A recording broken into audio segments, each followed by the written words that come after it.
Abra comigo a tua Bíblia, a tua palavra em Esther capítulo 2. O livro da rainha Esther, capítulo de número 2. Eu vou ler do verso 5 ao verso 18. Esther 2, do 5 ao 18. São 13 versículos, né? Amém, gente? Quem abriu diz um amém forte aí, vai. Eita, pouca gente, né? Esther vem logo depois de Neemias, de Esdras, 2 Reis, 1 Reis, 2 Samuel, 1 Samuel. Esther capítulo 2. Só para que a gente entenda um pouco da história, deixa eu fazer apenas uma introdução. A Bíblia conta no livro de Esther, no comecinho de Esther, que Assuero, que é o mesmo, Assuero é um nome que o aramaico antigo dá ao rei que a história conhece como Xerxes I. E esse rei Assuero tinha uma das suas esposas, que era a rainha, pelo menos daquela região, chamada de Vasti, pela palavra de Deus, e a Bíblia diz que ela era muito bonita. E Assuero faz uma celebração de muitos dias, celebrando o seu poderio, o seu reinado. Ele governava os medos persas, o império persa, e a Bíblia conta aqui que existia mais de 100 províncias, pegava da Etiópia, ou seja, da África até a Índia, passando pela região de Israel, da Arábia, e a história fala isso, a história traz que realmente houve esse império grande, medo persa, comandado por esses homens. Xerxes era neto de Dário Grande, aliás, neto de Ciro Grande, filho de Dário, e esse aqui tinha essa mulher muito bonita, e nessa festa ele quis expor a mulher dele, ele quis mostrar para o povo quem era essa moça tão bonita, que era a sua esposa.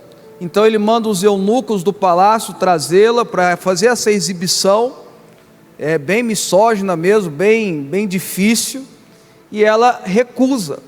Só que naquela época a mulher não podia recusar nenhum pedido do marido, e ninguém podia recusar nenhum pedido do rei, ainda mais daquele império.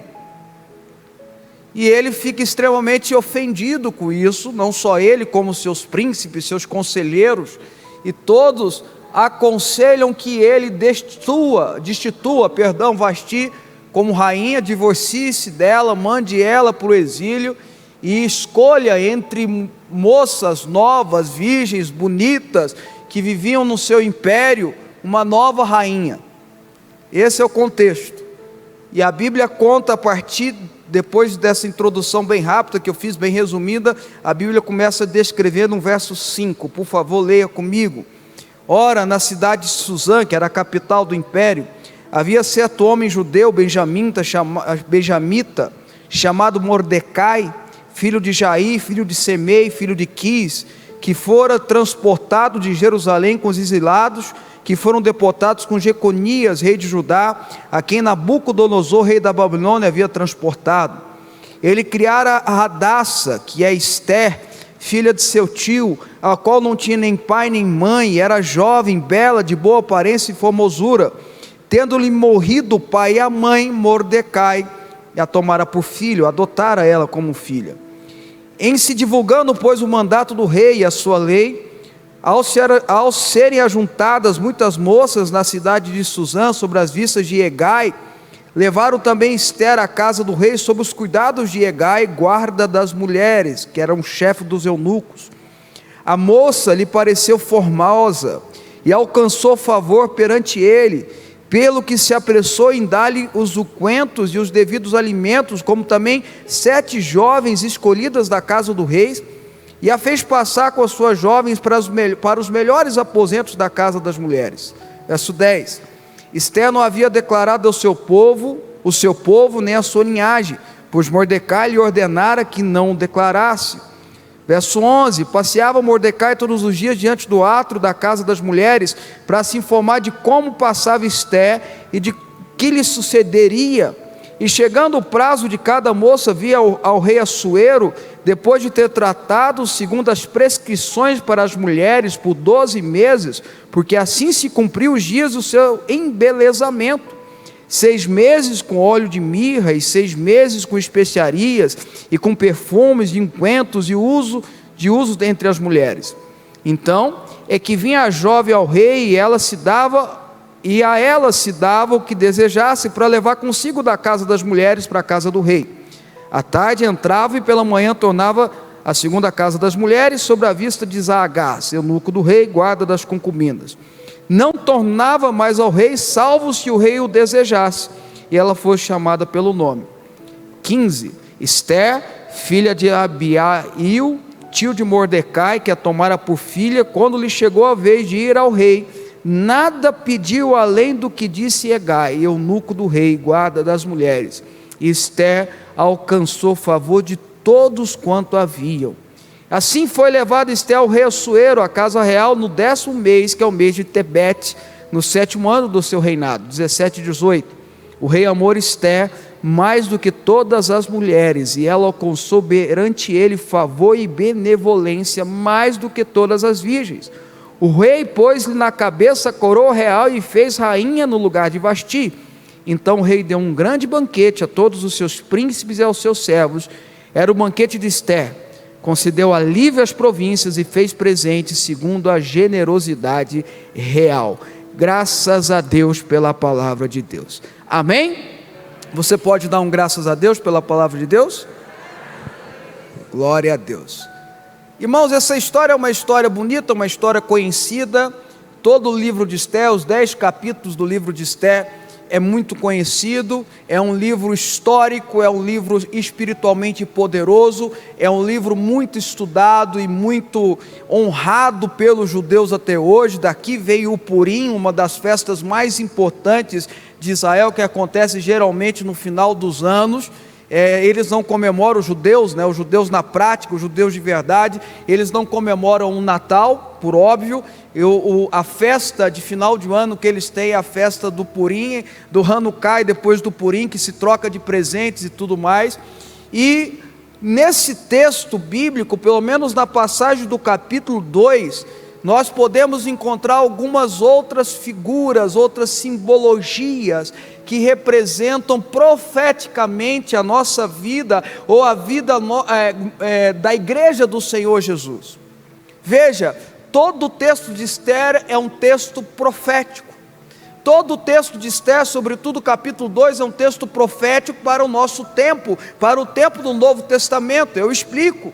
Vasti aqui também tem uma representação dos judeus, ou da Israel antiga, do Estado de Israel antes da vinda do Messias, dos judeus religiosos, dos fariseus, dos saduceus, de toda aquela turma que rejeitou o rei, que rejeitou a Jesus, que rejeitou Jesus como Messias, e por isso foi destituídos daquilo que era lhe garantido como filhos da promessa, como herdeiros do reino de Deus. Esther já tem uma simbologia da igreja do Novo Testamento, do Israel de Deus, que é escolhida, que é trazida para a casa do rei, que é apresentada diante do Senhor, e o Senhor recebe ela com o favor, que é a tradução da palavra graça, o favor do Senhor destinado a Esther, destinado à igreja. Também tem mais duas simbologias aqui que eu vou estar conversando com os irmãos. Nós temos Mordecai que adota Esther, que era sobrinho, bem mais velho, mas sobrinho do tio, sobrinho do pai de Esther, era primo de Esther mais velho, mas que adotou Esther e criou ela desde pequena. Essa é uma simbologia do Espírito Santo. Mordecai nesse texto tem a simbologia do Espírito Santo, o Espírito Santo que nos adotou como filho, como Paulo diz, nós que recebemos Jesus como Senhor e Salvador, recebemos através do Espírito Santo o poder de sermos tidos como filho de Deus. E o que Paulo diz lá em Coríntios, nós somos adotados, nós nascemos criaturas de Deus, mas pelo amor de Jesus Cristo, pela ação do Espírito Santo, nos tornamos filhos. Vocês estão comigo? E ainda tem a apresentação de Hegai. Hegai, que era o chefe dos eunucos, que era o responsável por cuidar das mulheres, por cuidar de Esther. Hegai era o tutor de Esther, foi o tutor dela durante 12 meses. Eu lembro que o número 12 tem uma simbologia muito grande, porque é o número apostólico, é o número da igreja. Hegai é uma figura da igreja. Aquele que tutora a igreja seria talvez a liderança da igreja, os levitas, os sacerdotes, aqueles que estão para ministrar sobre o povo, sobre Esther. Há uma simbologia toda grande aqui, porque no final das contas, meu irmão, como Paulo ensina e como o Novo Testamento ensina, estamos todos sendo preparados com uma noiva adornada para nos encontrarmos com o nosso noivo, que é Jesus Cristo, o Senhor. Vocês estão comigo? E aí aqui tem algumas coisas que a gente aprende nesse texto, que eu queria compartilhar com os irmãos, para que a gente possa aprender a estarmos preparados, bem vestidos, adornados, como Paulo chama, como noiva. Não é noivas, é noiva. Somos todos membros de um corpo só, que é o corpo de Cristo, como igreja de Jesus. Essa noiva que está sendo preparada por egais, por tutores, para nos encontrarmos com o nosso rei. E aqui o texto ensina algumas coisas que eu quero compartilhar com os irmãos. Por exemplo, no verso 9, a Bíblia diz que quando a moça Esther aparece, ela é muito formosa aos olhos de Hegai, ele começa a cuidar daquela moça, ele começa a cuidar de Esther, ele começa a cuidar da igreja. E há 3 tipos de coisas que a igreja faz, ou melhor dizendo, Hegai faz com Esther, que traduz o que a igreja faz nas nossas vidas, que é a missão da igreja nas nossas vidas. A Bíblia fala que Hegai oferece o unguento, o óleo, que é uma espécie de uma gordura que era feita, era uma gordura misturada com óleo, com especiarias, para ficar bem grudento, mas bem perfumado, bem cheiroso, e que era usado para limpar os pés, limpar as mãos, fazer a limpeza corporal, para purificar.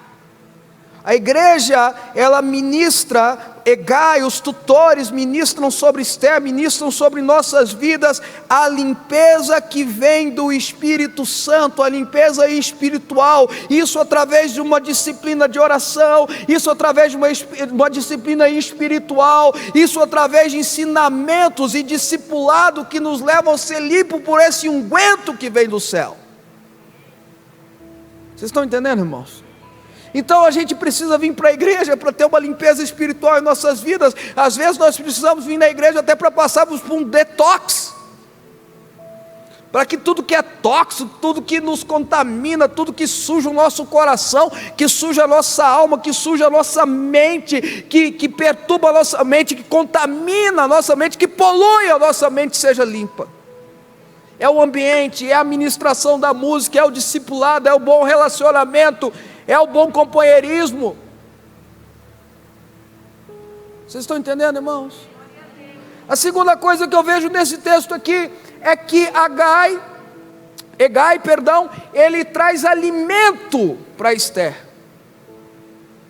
Outra função disso aqui, do templo, dos pastores, dos egais, dos tutores, é ensinar a palavra de Deus. Ela é o alimento que nós precisamos para as nossas vidas.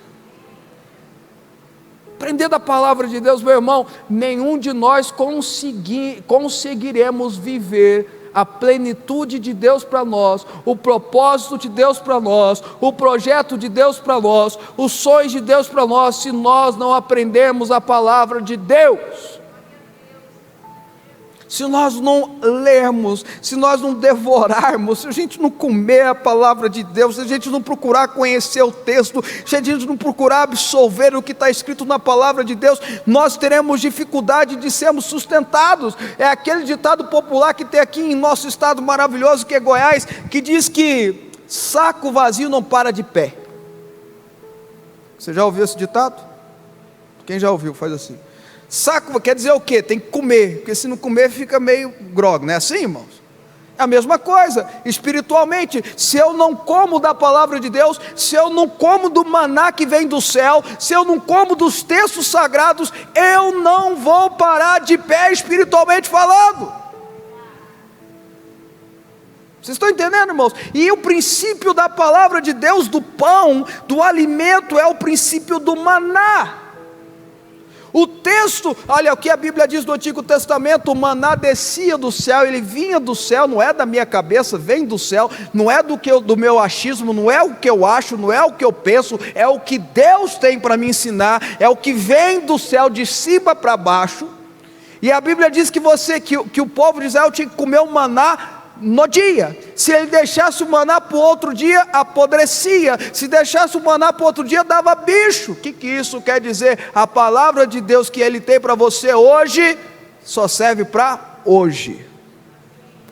Amanhã, e amanhã não vai ter palavra? Lógico que vai ter. O maná vinha todos os dias, ele só não vinha sábado, porque sábado era o dia do Senhor, mas na sexta-feira vinha o dobro, para garantir o de sábado, e em sábado não estragava. Meu querido, a palavra de Deus para você é garantia de um dia abençoado, a palavra de Deus para você é garantia do sustento para o seu dia. Não fique sem consumir a palavra de Deus do dia. E a terceira coisa que a Bíblia fala no verso 9, que Hegai trazia para Esther, é que ele oferece 7 jovens para servi-la. Eram 7 escravas, literalmente, que eram lá do palácio, que ele viu e falou: poxa, eu vou botar para servir Esther, para Esther já acostumar com esse negócio. Terceira coisa que a igreja faz, que os tutores fazem: servir o povo, servir as pessoas, servir quem precisa, servir quem está sofrendo, servir quem tem necessidade, servir quem não quer ser servido. Servir quem é cristão, servir quem não é cristão, servir quem crê em Deus, servir ateu, servir quem pensa igual a mim, servir quem não pensa igual a mim. A igreja é chamada para servir, independente da pessoa que vai ser servida.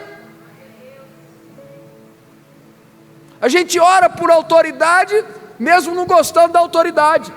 E por que a gente faz isso? Autoridade pública que eu estou falando, porque a Bíblia manda. E pronto. Tem coisa que é assim, irmão. Jesus mandou.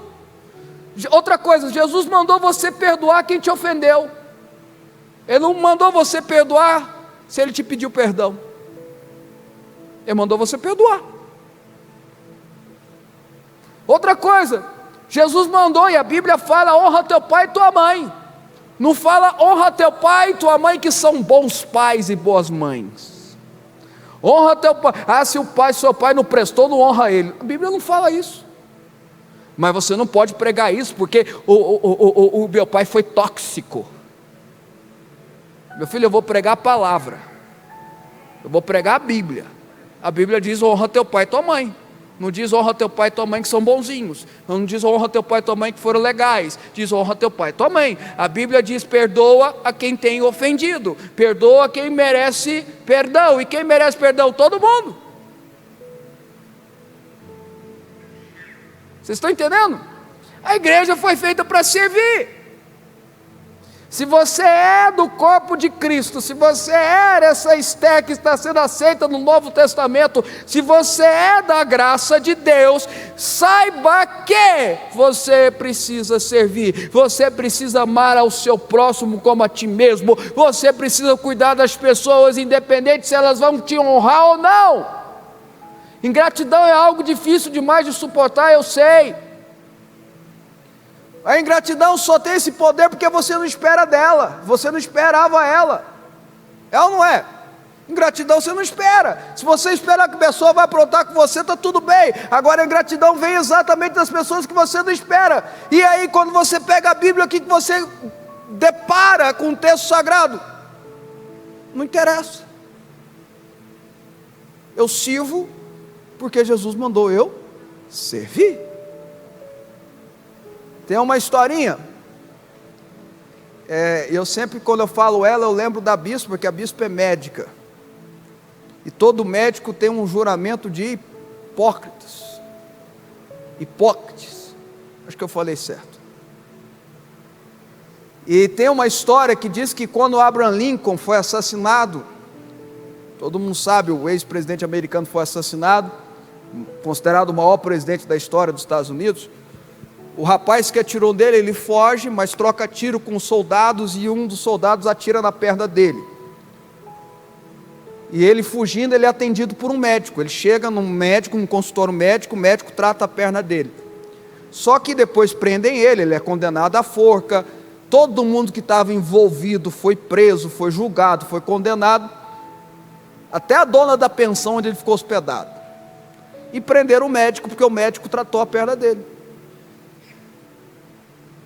E no julgamento, eu estou tentando lembrar o nome aqui, mas não vem. Mas no julgamento, chega lá no médico preso e fala assim: mas você não gostava do Lincoln? Gostava. Você queria que ele morresse? Não. Você votou nele? Votei. Então por que você tratou a perna? Porque eu sou médico. Médico trata a perna. Aí falava de novo, ele voltava: médico trata a perna. Aí falava de novo e voltava para ele: mas médico trata a perna. Vocês entenderam? Ele era médico, médico trata a perna. Eu sou crente, eu creio em Jesus, Jesus é meu Senhor, Jesus é meu Salvador, portanto eu sirvo os outros, porque Ele me ensinou que eu devo servir aos outros. Está na hora de você dar aquele amém bem forte. Vocês estão entendendo, irmãos? Vou andar um pouquinho. E a Bíblia fala que Mordecai continuava demonstrando interesse por Esther. No verso 11, o Espírito Santo nunca perde o interesse por você. Ele te adotou, você se tornou filho. Através de Jesus, Ele nunca vai perder o interesse por você. E aí no verso 12, antes da igreja se juntar, antes de Esther se juntar ao rei, antes de se juntar a Assuero, ela passa por 12 meses de processo. Ela fica 12 meses longe da família dela, ela fica 12 meses dentro de um harém, onde ela é tratada, onde ela passa 6 meses num tipo de tratamento, 6 meses do outro tipo de tratamento. E aí eu já quero chamar a sua atenção para algo: Deus é Deus de processos. Antes de você encontrar com Jesus, antes de Jesus cumprir o propósito dele para a tua vida, antes dele fazer algo extraordinário, antes que se cumpra na sua vida o que a Bíblia fala, do que é bom, o que é perfeito, o que é agradável, e etc, há um processo. E Deus não tem atalhos, Deus tem caminhos. Se você procurar atalhos, se você pegar um atalho, saiba que não é de Deus. Deus não tem atalho, Deus tem caminhos. Segunda coisa, aqui diz que ela passa por um tratamento de 6 meses com óleo de mirra. 6 meses, todo dia tinha que tomar banho de óleo de mirra.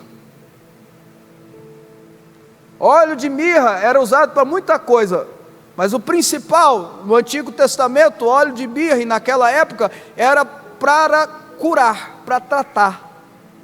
Machucado, era igual, antigo, quando eu era mais novo, tinha um remédio chamado gota do Zeca. Alguém lembra do gota do Zeca aqui? Então não é só eu. Gota do Zeca não servia para absolutamente nada, mas servia para absolutamente tudo.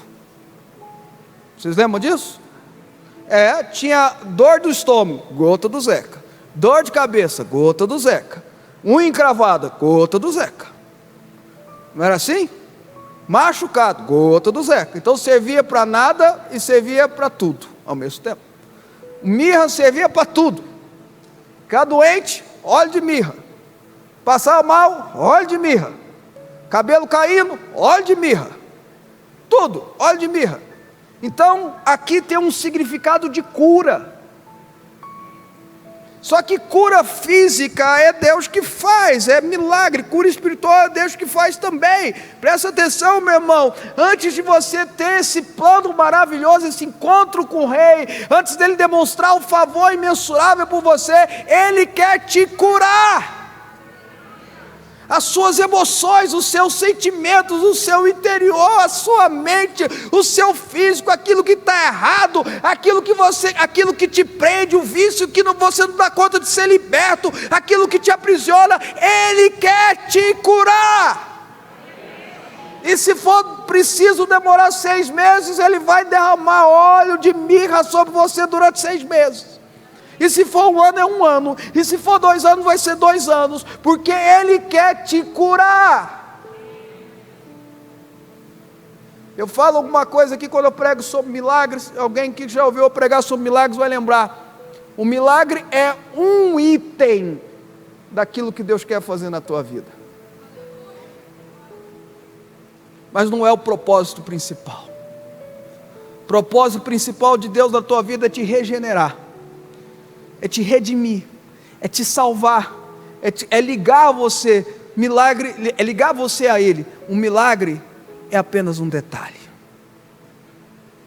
Óleo de mirra, óleo de mirra. Não perca tempo, meu irmão. Peça para o Senhor curar o seu coração, peça para Ele curar as suas emoções, peça para Ele curar os seus sentimentos, peça para Ele curar a sua mente, peça para Ele curar aquilo que precisa ser curado.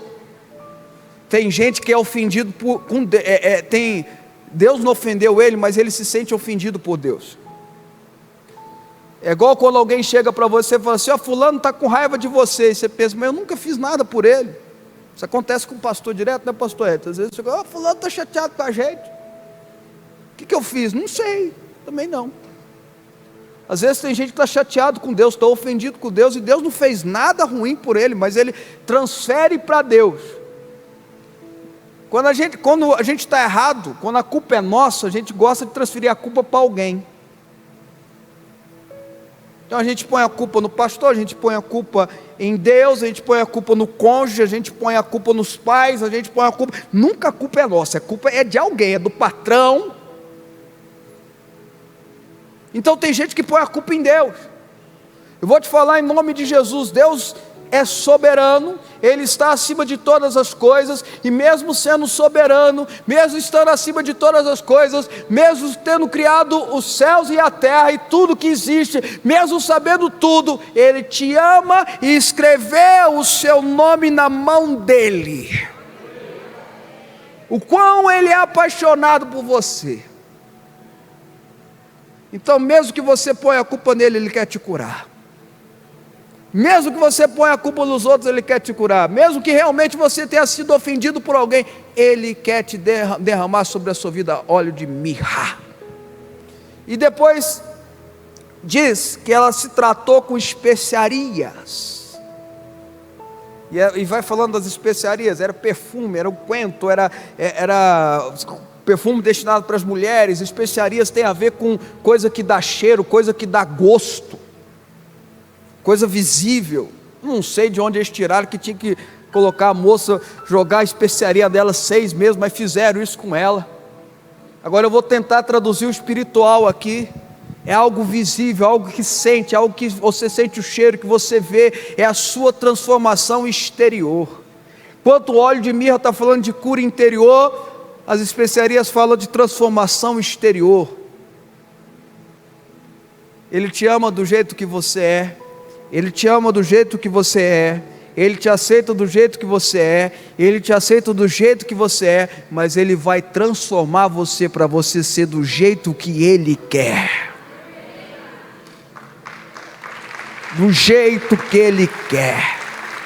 Então Ele vai jogar especiaria em você, então Ele vai jogar mirra sobre você, então Ele vai jogar unguento sobre você, então Ele vai tratar você com perfumes para que você se torne o bom perfume de Cristo que exala em todos os lugares, esse perfume maravilhoso chamado unção, graça do Espírito Santo.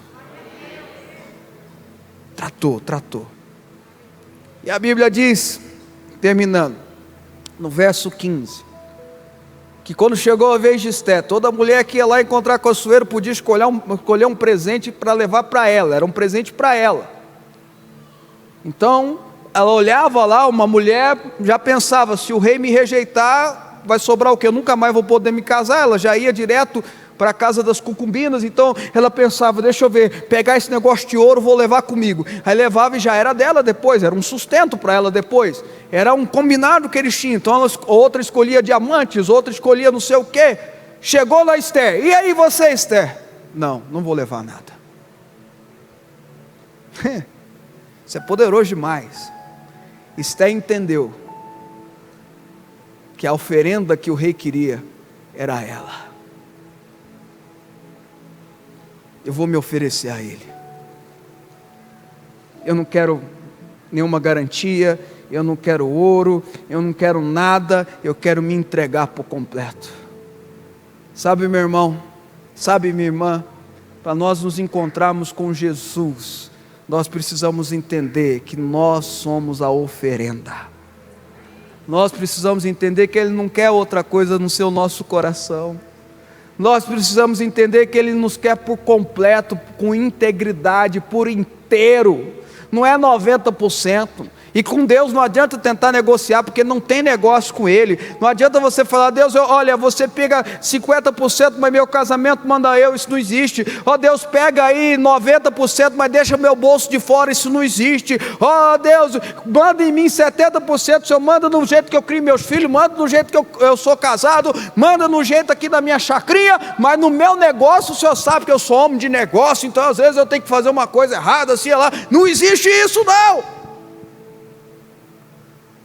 Esther se entregou por inteiro, e por isso que a Bíblia diz que o rei a amou mais do que outras. É por isso que Deus escolheu a igreja, porque a igreja é diferente. A igreja, quando Deus olha para você, Ele não vê mais você que é salvo e remido por Jesus. Quando Deus olha para você, Ele vê Jesus em você, e quando Ele vê Jesus em você, com todas as especiarias de Jesus, com todos os ungüentos de Jesus, com todo o óleo de mirra de Jesus, o seu cetro é voltado para você. No capítulo 5 a Bíblia diz que e aí esse texto é tão maravilhoso que aparece até um tal de Amã, que é o adversário, que é o inimigo do povo judeu. Adversário e inimigo, a palavra adversário significa Satanás. Tem até a simbologia de Amã, a simbologia do diabo. E a Bíblia diz que ele se levanta contra Israel, contra os judeus, e consegue a destruição dos judeus, para que os judeus fossem destruídos. Eu estou terminando com isso, irmãos. É uma parte muito bonita do texto. A Bíblia diz que Mordecai incita a igreja a orar, incita Esther a orar. O Espírito Santo vai lá e mexe com a igreja para orar, para guerrear, para interceder. Só que naquela época funcionava o seguinte: se alguém chegasse diante do rei da Pérsia sem ser convidado, guilhotina.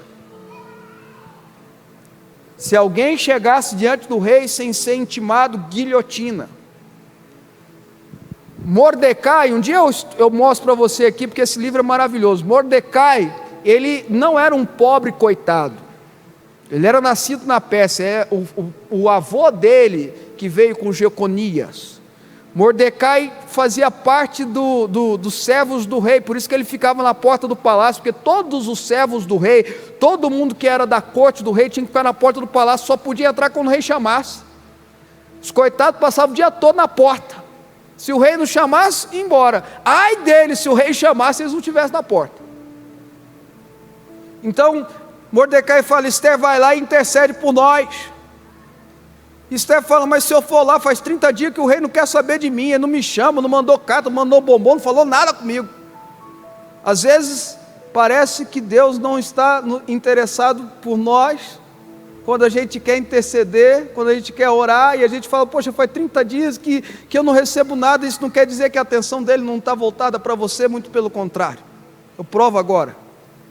Isso quer dizer só que a sua percepção que está errada. A percepção de Esther estava errada. Ela achou que o rei não ia receber ela achou que o rei não amava ela, porque fazia 30 dias que ela estava esperando o rei falar com ela, ouvia a voz do rei e a voz não vinha. Será que você já se encontrou nessa situação? De orar e parecer que Deus não está te ouvindo e não ouvir nenhuma resposta dele?